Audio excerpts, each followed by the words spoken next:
me, Madel. So, ngayon is magpa-product review ako ngayon.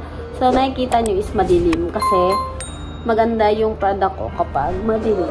So, design siya guys. So, ito siya. Nabili ko siya sa TikTok ng 174 pero may shipping fee siya na naging 214. So, ito siya guys. Rose Beautiful Gift. Pakita ko sa inyo Nilagyan ko na siyang battery. So, ito siya guys. So, diba? Sobrang ganda. Flowery siya guys na pinalibutan ng ilaw. So, meron siya ditong battery na tatlong peraso. So, ayan siya guys. Ayan, nilagay ko. So, sobrang ganda niya. Dinidisplay ko siya dito sa lamesa. Kaso, ang problema dito guys, kasi nagamit ko na siya. Dumating siya sa akin nung isang araw. Nagamit ko na siya ng 2 araw.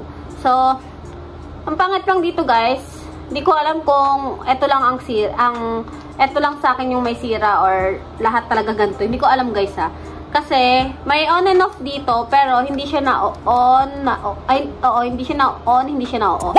So, kapag nilagyan mo siya ng battery, talagang diretso siya na nag-o-open. So, hindi ko lang bet kasi nga, sayang naman yung battery na uubos, mabilis maubos dahil nga, buong magdamag naka-open lang, ganun. So, kung gusto mo lang patayin para hindi masyadong magastos or sa battery malakas, ganun, kailangan mo tanggalin yung battery.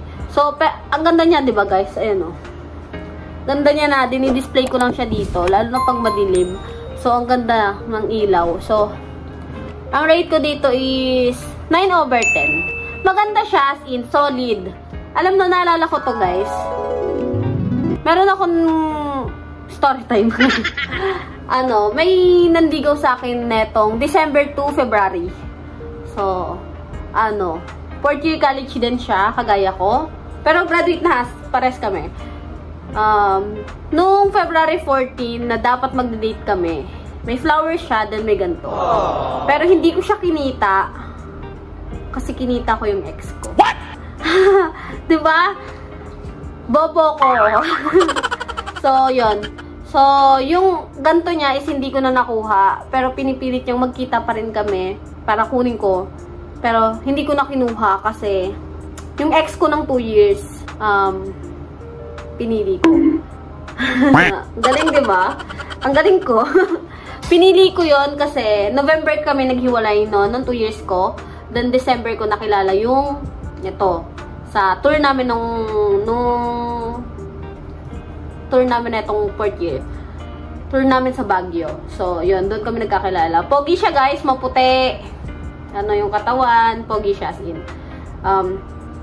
So, nakapanghinayang lang din. So, naalala ko lang to. Naalala ko siya dito sa sa flower na to. Kasi, nakita ko na my day niya na yung flower at saka ito, sabi niya, andito na yung gift, pero yung pagbibigyan is wala na. Yun, ayun ang caption niya. So, nakita ko yun sa IG. So, yun guys. Yun. Sobrang ganda neto, as in. Ayun ang problema, hindi. Rate ko na itong 10/10, guys. Kahit na may problem dito sa Hindi ko alam kung siguro dahil sa ewan. Basta may tanggal siguro dyan. Kaya hindi gumagana. So, rate ko dito is 10/10, guys. Sobrang solid. At nakakamiss yung taong. Sobrang bait nun, guys. As in, napaka-solid.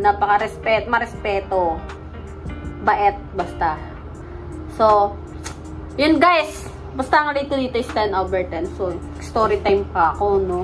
Pero tanga lang ako, no? Pinili ko yung ex ko, pero sobrang gulo. Ginulo niya ako, pero may iba rin siya. Ganon, basta. Ayoko lang nga. So, ayun, rate ko dito is 10/10. So, ayun lang guys. So, thank you for watching.